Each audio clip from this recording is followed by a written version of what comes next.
Hi, everyone. Welcome to this week's episode of the Wake Up Call podcast. I am so excited. I have a really cool guest for you today who has a topic that she's an expert on, and it has a lot of legs. So we're going to see where this goes because we already had a really great pre-chat. But her name is Kalyani Pardeshi, and Kalyani is a TEDx speaker with an amazing TEDx, by the way, the only certified Flowcess trainer in Canada, and a multiple award-winning author. She teaches people how to stop bullying themselves by discovering their uniqueness and mastering their thought process. So welcome, Kalyani. Thank you for being here.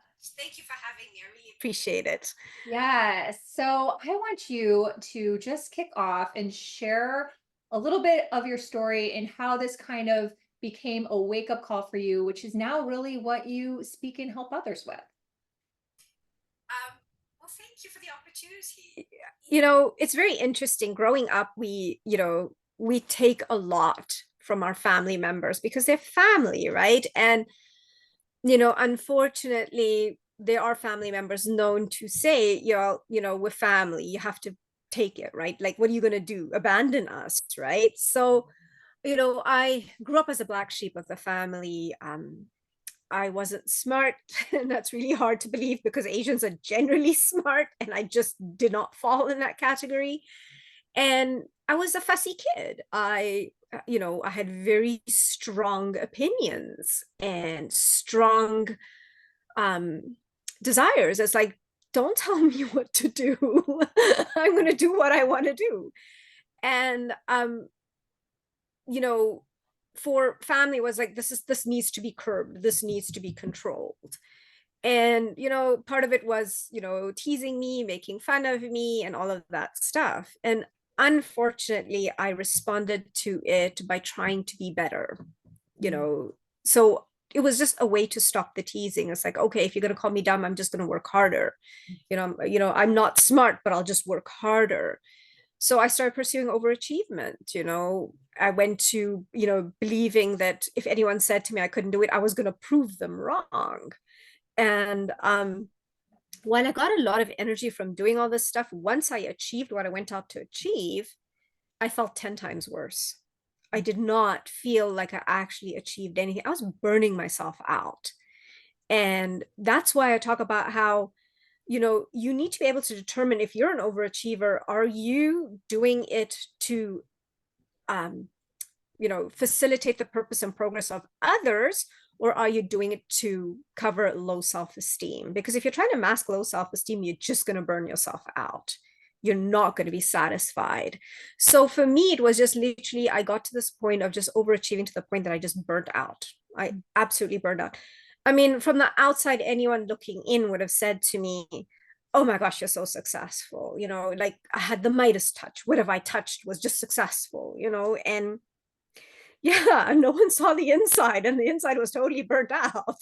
It's like, I wake up in the morning, it's like, oh, do I have to do this again? Mm. Right? That feeling of putting on that mask and going out and trying to live up to the image I had created Mm. of being successful. It was just burning me out. And I think it's just kind of taught me to say, hey, you know what, I'm not doing so great, and it's okay. I don't have to overachieve. I need to know who I really am, and then to serve from that place. Mhm. Because when we serve from that place of who we really are, we won't burn out, we'll have energy, and that is the path to happiness. Yeah, yeah, no, that's amazing. And everything that I've seen of what you talk about, I totally relate and resonate with. And I'm curious, in your experience and expertise, with the fact of like the criticism piece that you talk about in your TEDx, and I want everyone to watch her TED Talk. I'll put the link in the show notes because it's truly amazing. You talk about it's bullying motivation, right? It's like that whole conversation. And so I grew up with being highly criticized. I grew up with criticism from my mother. And I think about like, was that a way to motivate me, or or not? Was that just ingrained? And I think when I look at like my family tree and situation, like it really was just a lineage thing. I don't truly think she was trying to be motivational, but I'd love like your perspective, like from your family, and also, if you have any perspective on, whether it's demographics or age group, anything like that, because I do think that a lot of us, especially I'm a Gen Xer, I'm 53, lived through that. Like, I don't think I'm alone. It's a couple of things. So first of all, it's definitely low self-esteem. Mhm. We will put other people down when we don't feel good about ourselves. It starts there. And self-esteem is confidence in your uniqueness, in knowing who you are. These people don't know who they really are. And they are seeing us, being confident in who we are. And it's like, no, I didn't have that, so you can have that.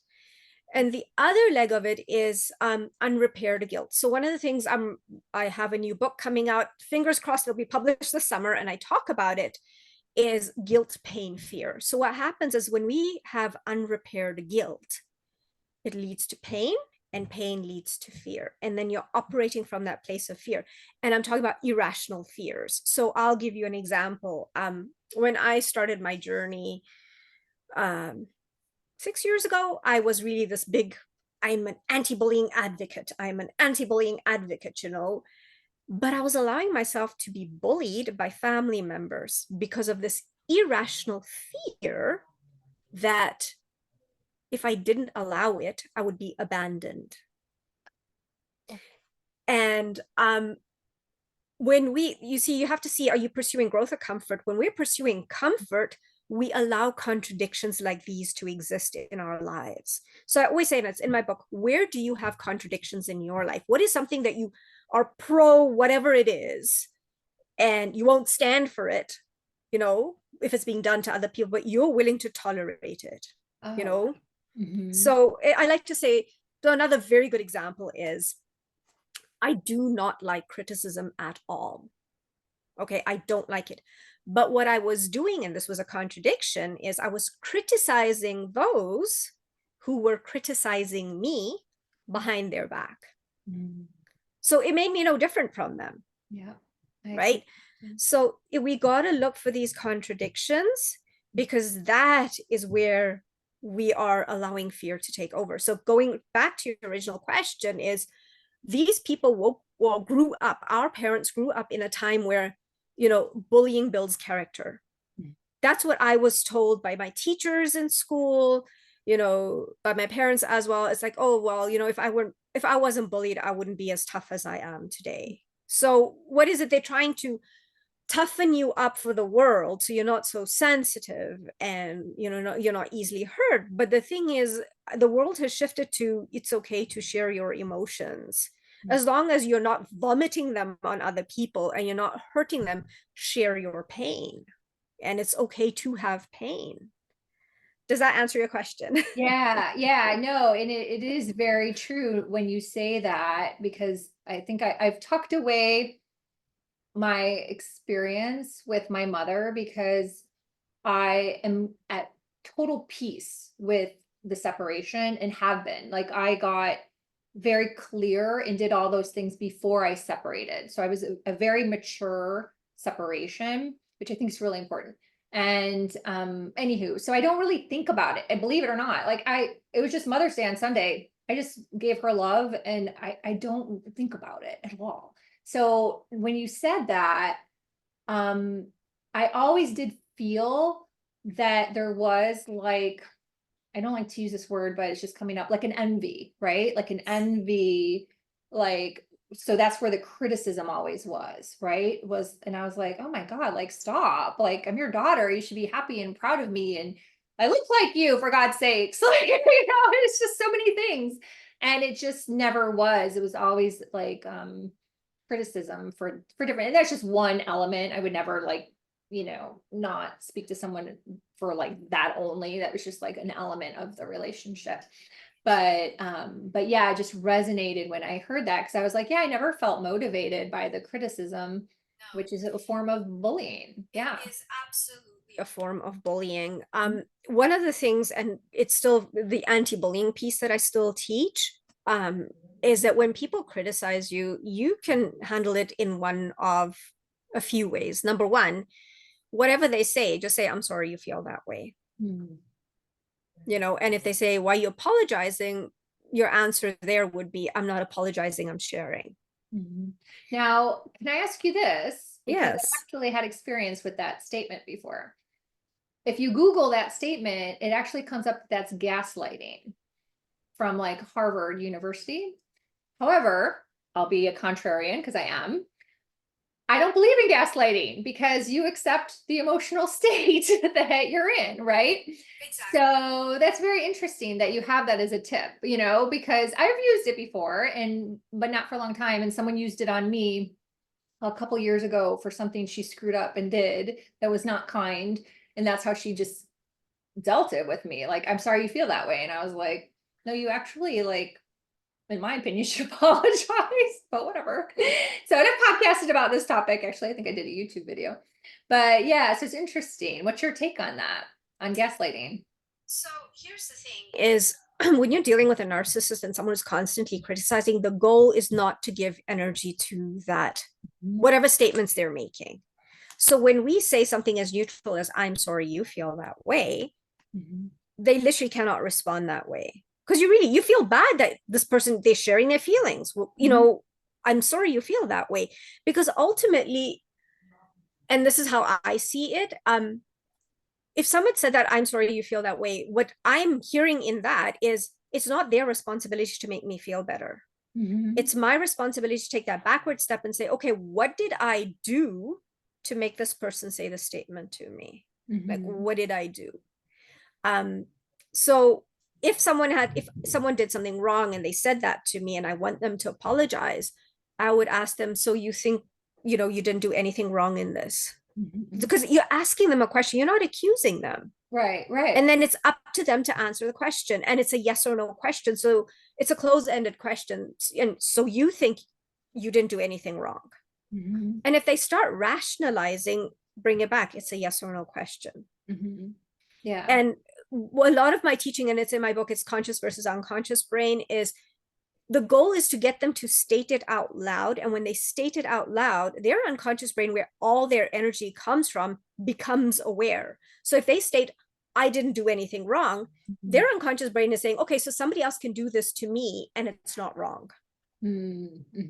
So they're actually setting themselves up for their next downfall. Right. And you don't have to be around to watch it.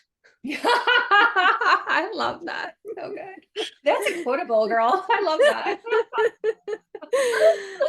You know, it was interesting when this happened, which was the fall of 2022. There were two other women involved. And the one, when I surfaced that what happened and that I wasn't going to be treated like that, it was some way they were treating me. And I would just set my boundary and was like, you know, I'm out, like I'm not gonna be treated like that. The one apologized, like full on, left me a voicemail, left me an email, very nice, like no emotion, just like, you know, nothing snarky, nothing. It was just a very clean apology. And I just said thank you. And then the other one went that path, and that was surprising because actually that was the other woman was the one I was closer to. So it was actually quite an eye-opening experience about people, because I was like, wow, that was not how I thought it would go. I thought it would, if anything, go the opposite way. But then I researched it and I was like, whatever. So in that situation, what I would have done is I would have set my boundaries and then added one question at the bottom. Would it be okay if I did that to you? Yeah. Yeah. Yep. Because now you're flipping the pronouns and you're putting them in your position. Like, no, I don't want to be treated that way, you know? And then it's not about whether they apologize or not. It's like, Right. you make them aware. Yeah. It doesn't mean they're going to change, but it's like, okay, I can't mess with this person. Yeah. Yeah. And I said in my email back to her, I said, I'm just bringing this to your awareness because you're a consultant in that lane of what she did. So it's very weird. And just kind of like, I'm not seeing this because I don't accept being gaslit as an emotional state. But per Harvard, just FYI. And that was it. So anyhow, but yeah, that I don't want to belabor it, but I appreciate your insight, and I like the extra nugget for a tip. So that's really cool. I'm just looking, I took so many notes from your TED Talk, which is just amazing. And I want to talk about personal assessments Ooh. because you and I are both human design coaches into human design, which I love. And there's so many coaches on mostly LinkedIn that tout, let's say, that they use DISC, and they use that as like their selling feature, right? Like, I use DISC and I have all this, with DISC. And if anyone out there is watching, you don't know what DISC is, it's one of those assessments like Enneagram or Myers-Briggs or HBDI, there's so many of them. DISC is multifaceted, and you can have DISC personalized for your business. I worked with a company that did that. So I actually have a lot of experience with DISC from the coaching side too. And I love how you had a point of view about personal assessment. So I'm going to let you talk now and share about that. So Okay, so one of the things that I mentioned in my TEDx talk is, are you the same person you were 5 years ago? You're not. You know, that's growth.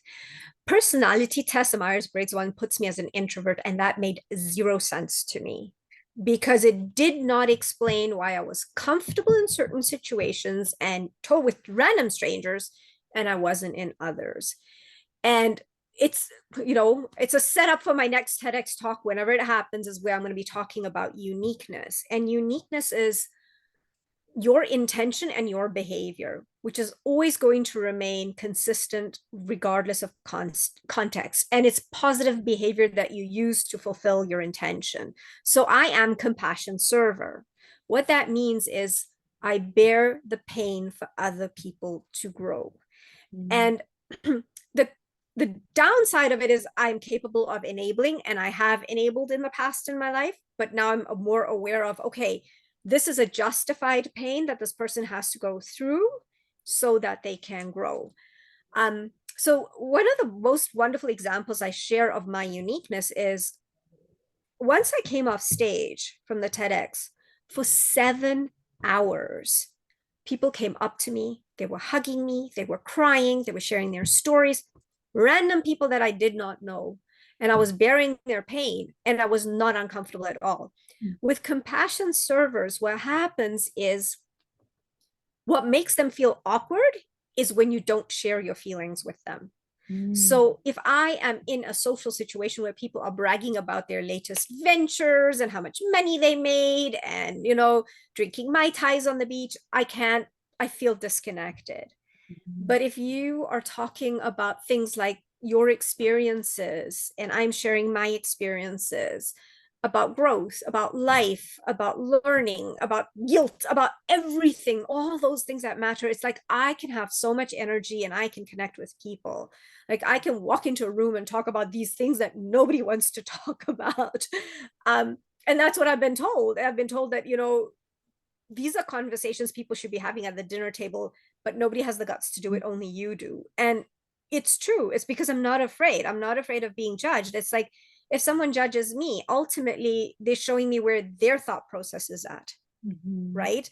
But going back to this personality test, it just never resonated. And research by Flowcess has shown that within 6 months of doing a personality test, your personality changes.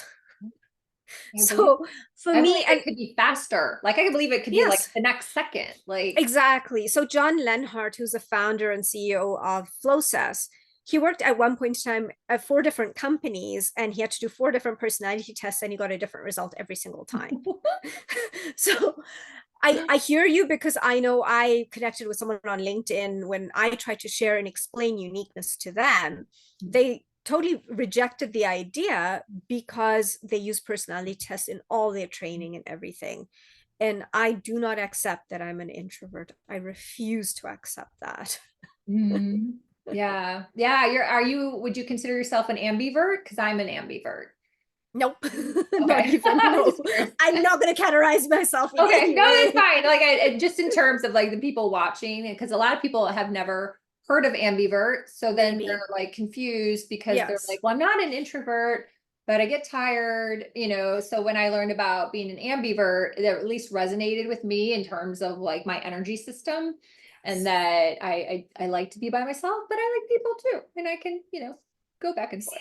and I love So that you mentioned energy, because what we teach at Flowcess is how do you manage, because personality tests, what they teach you is how not to lose energy. So how not to, sorry, not lose energy, so how not to trigger somebody when they're unbalanced. That's what a mhm. personality test teaches you, right?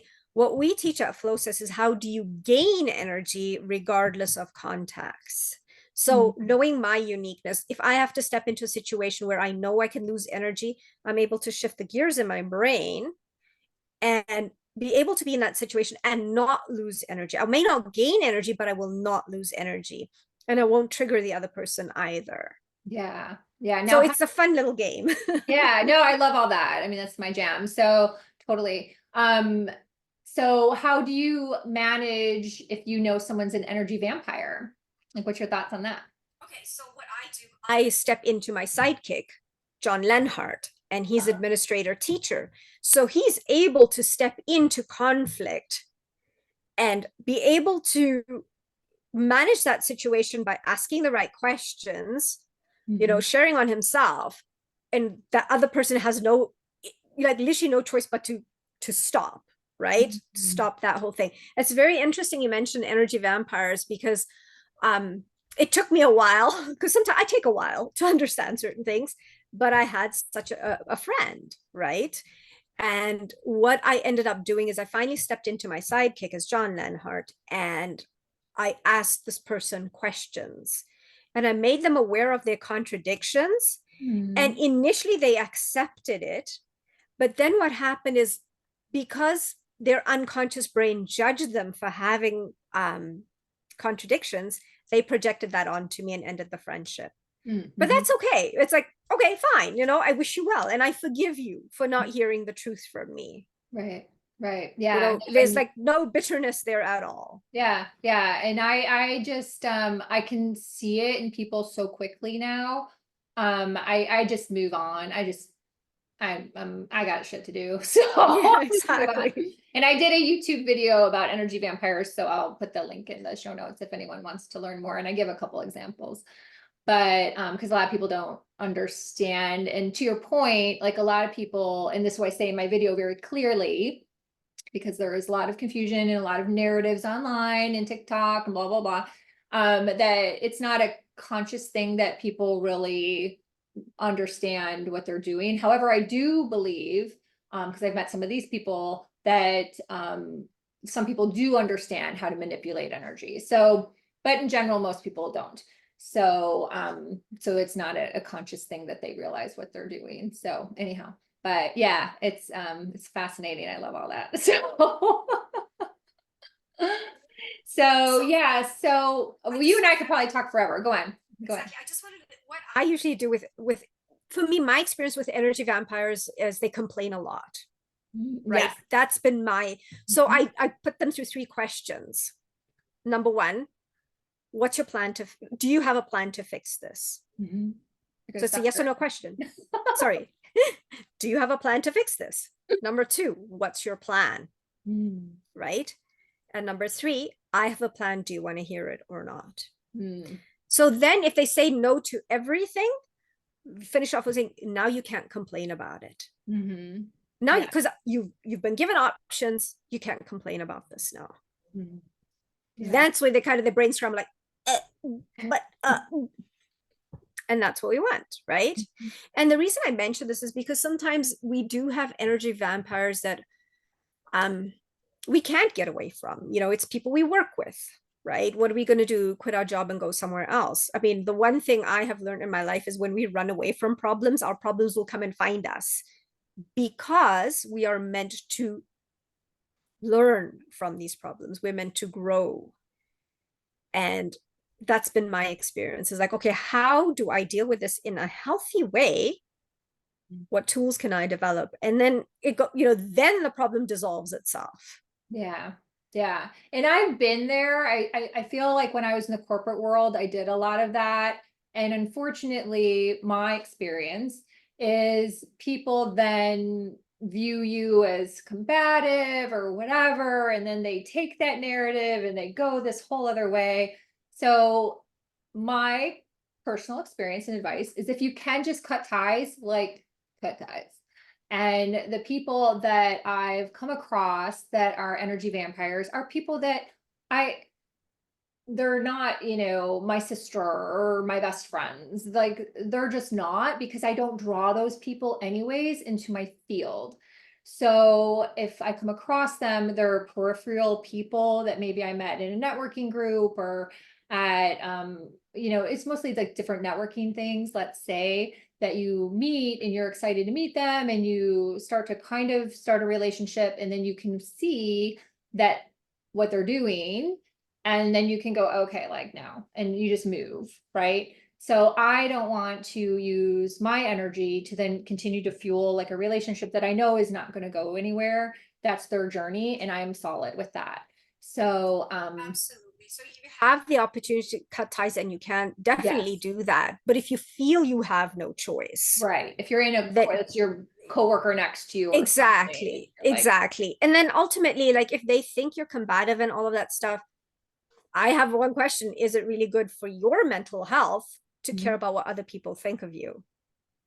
Right? right. But unfortunately, have you been in the corporate world before? Oh, yes. Okay. So unfortunately, in the corporate world, even though you may not care what other people think, the swirl in the corporate world is very toxic and very passive aggressive. And and you can end up getting fired and you don't even like know why. So even though you may not care, unfortunately, in a situation like that that is filled with passive aggressive people, there becomes that challenge. And Oh, I I, agree. I've been fired from a job, so I know yeah, what that feels like. But mhm, in the long term, at that time, it was awful. Make no mistake about it. yeah. But in the long term, it was the biggest blessing Oh, a ever, week right? later, for me, it was the biggest blessing See, ever. I was like, right? yes. Yeah, it So took no, me 3 months. I'm all for it. Like, and I was telling my husband, we were talking about something this morning, and I had to remind him, I'm like, when you cut ties with toxic things, manipulation, energy, it wasn't even in relation to what we're talking about, but it's basically the same. It's just another form, the bullying piece, let's say. But when you cut ties, there's always like rainbows on the other side, like crazy rainbows. So when I got fired from that job and I was so skinny because I couldn't eat, I was getting framed, it was like this whole thing. And literally, like, I think it was a week of like, oh shit, what am I going to do? And I ended up getting a better job, making more money, love my boss, we're still friends to this day, 20 some years later. And an extra week vacation, a signing bonus, got another raise within like 2 months, like crazy, after like a shit storm, right? So And I truly believe that sometimes we are pushed out of things that are unhealthy for us Mhm. because we are the ones that are clinging onto it for too long. Yes. And I was clinging on because I was like, oh my God, it's such an honor to work here. It was horrible. So No. yeah, it is. It's really wild. I think that's just the journey of life, and all those things. And I know we talked about human design for a minute, but I'm a 3/5, so that's shit's gonna happen to me, and then I share from that lens. So it's just, I just laugh now. I'm like, okay. So yeah. So I know you and I could talk forever. But what's like one more big point that we haven't talked about that you would love to share with the audience today? Understanding guilt, honestly. Mm. And guilt is just information. What it is that our brain is 10% conscious brain, 90% unconscious brain. Our conscious brain is where we can actively think, imagine, make decisions. Our unconscious brain is where we get all our energy from. It's the source of all of our habits. Um, And it's a source of all of our energy too. So what happens is when we do something that is not our normal pattern, for example, you stop talking to someone, we feel quote unquote guilt. What that guilt is your unconscious brain is like, okay, this is a change in the pattern. Okay. We've created a contradiction. So I'm going to drain your energy, right? Because we're not doing what we normally did. And when you recognize guilt as just information because you've changed a habit or a pattern, I mean, the example I like to give is, when you decide you want to follow a health and fitness routine, why is it so hard in the beginning, right? It's hard because you're changing an unconscious brain pattern. And when you recognize that this is what it is, right? State it out loud that, what, I don't want to deal with this friend anymore. I want healthier friends. When you state it out loud, our unconscious brain does not know what we're consciously thinking with that 10% of our brain unless we state it out loud or we write it down. And once we state it out loud or we write it down, our unconscious brain will juice us and give us energy towards what we want. So instead of just sitting and mulling over, I like to describe it as, when our unconscious brain is going to give us, it's where I'd like to say our intuition is. It's like a check engine light. When something is not right, we get this feeling, and it's an unsettled feeling that, you feel unsettled, you feel uneasy, but you don't know why. That's what I like to call it. So what we need to do when we get that check engine light is talk it out. Talk it out, because the more you start talking it out with a friend or somebody, the closer you get to the answer, the more settled you will feel, right? So the minute you're feeling guilty about something, what pattern have you changed? Write down what pattern you want to head towards. And then over time, your unconscious brain will start giving you energy towards the new feeling. And then if you're feeling guilty about hurting somebody where you did something wrong, right? So I'll give you an example. My daughter and I had a little spat last night, and I realized I triggered. So it's about knowing what triggers me. And I realized, okay, this is a trigger I have not rehearsed. And that's something else I teach people. I did 4 very simple steps, 4 or 3. Number 1, 4. Yeah. I told her this morning, I said to her, what I did was wrong. Okay. I did it because I was triggered. I don't want to do that again. What can I do to make up for it? And she didn't say anything, but if she said to me, Mom, I want you to rehearse your triggers, which I'm going to do anyway, I'm going to do that. So you state the plan and you go through with the plan. So it's really important, like when we've hurt something, when we've done something wrong, apologizing will not take away the guilt. You have to state what you did was wrong, state why you did it, say you don't want to do it again, and ask how you can make up for it. And that's the healthiest way to dissolve that guilty feeling when we've hurt somebody else. Gotcha. Have you ever had guilt for not feeling guilty? No. I have. That was a whole new level a couple years ago. A whole new level, like that I've never heard anyone talk about. And it was Memorial Day weekend, 2022. I totally remember this. I was on a walk and I should have been working, and I was not feeling guilty. And then I felt guilty for not feeling guilty. And I was like, oh my God, this is so crazy. So I'm really good at shifting. I can do it quickly. So once I recognized it, I probably shifted through it in like maybe an hour, but it was like, wow, that was crazy. But it was just information, because like you changed a pattern, and we live in a world where we are taught to feel guilty for not doing work, right? So you chose a pattern. Exactly. So you chose a pattern that your brain is not used to, and your brain was like, wait a minute, what's going on here? Right?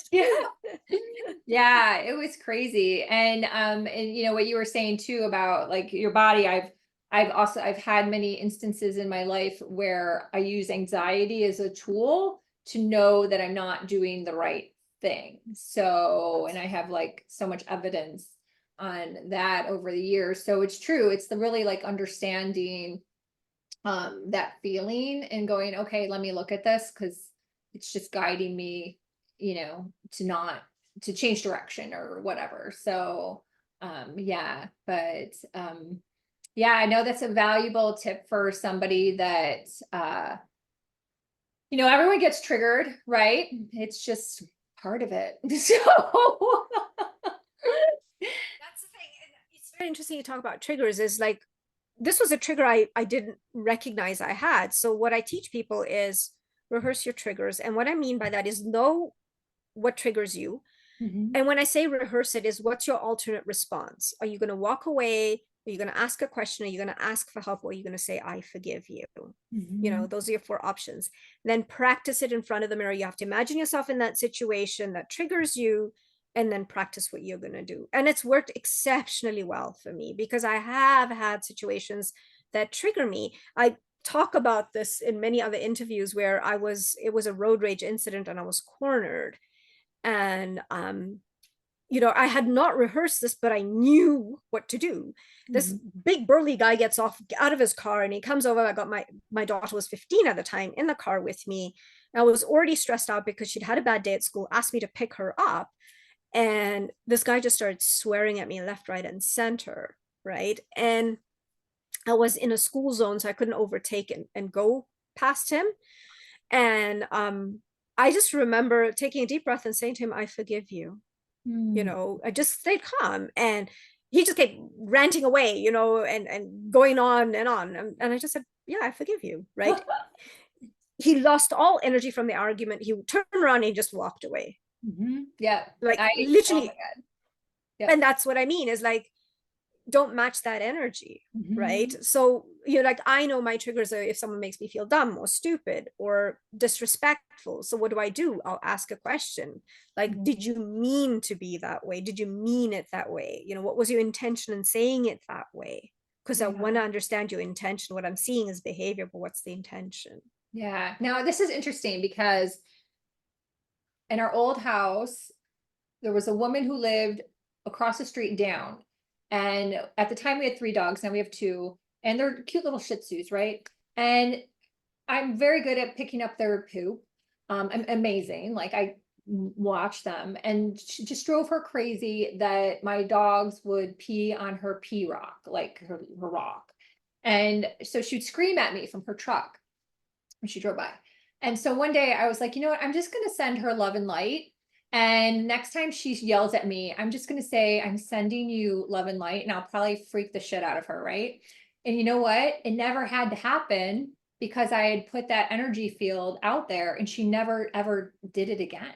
So I changed the energy Yes. from having like the thought, like what you're saying, practice in a way.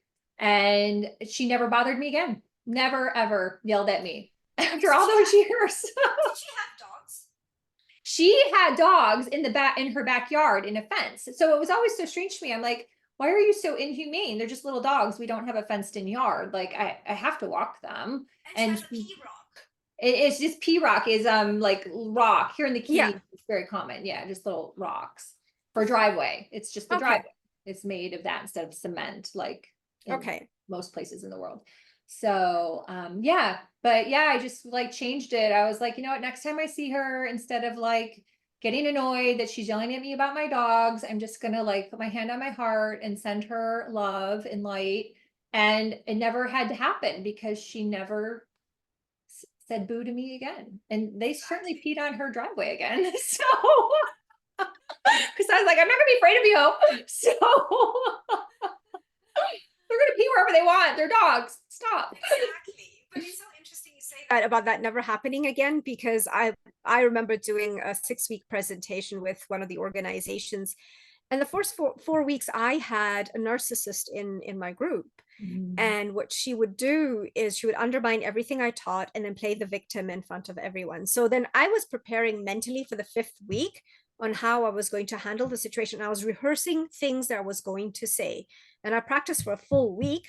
She didn't even show up after that. Ding. See, and I was disappointed. I was so ready. I was like, why did you make me practice so hard? You don't even show up for it. But no, it's a good thing. But how funny is that, right? See, like it's Exactly. crazy. So what I would challenge all of you out there, because this is what I do with my clients is this is what I love is like recognizing the patterns and being like, oh, when I did that, then this, then this, then this, then this, right? So, and all it is awareness. And, a lot of my clients are like, well, okay, now all this awareness is happening to me. I'm like, grab your journal and just start to write it down because it's magical when it happens and you can make so many things happen in a positive way. So yeah, even though you were bummed, it worked out for the highest that she never came back. So Yep. that is great. I love that story. That's so good. So this is so much fun. Thank you. Thank you for being on the podcast. Thank you so much. How can everyone reach out to you, get in touch with you? So I am on Facebook, I'm on LinkedIn, I'm on Instagram, and then I think my website's also going to be in the show notes. It's kalyanispeaks.com. So there we Yes, go. perfect. And everyone watch her TED Talk. It's amazing. So Thank you. I can't wait for your next one. That's awesome. And yeah, Thank definitely you. keep us in the loop on your book and stuff. So Exactly. So I'm thinking, I need to get the book out, and I'm still working on the story for the next one. So before I even start to apply to speak anywhere, I have to make sure I nail the story. And that's still a work in progress. I know the book is like, it's in a really good spot right now. So I'm really excited about that. Yeah. Yeah. No, it's good. And the thing I like, because I have ADD, let's say, like your TED Talk like flows, like it's fast. It's like it's fast. And so I watched the whole thing. I was like, this is really good. So yeah. Thank you. Yeah. So I want everyone to do the same. So awesome. Well, thank you so much. Thank you. Thanks everyone for listening, for watching. Please connect. You can also connect with me, melindavanfleet.com. And until next time, bye for now. Thanks. Bye.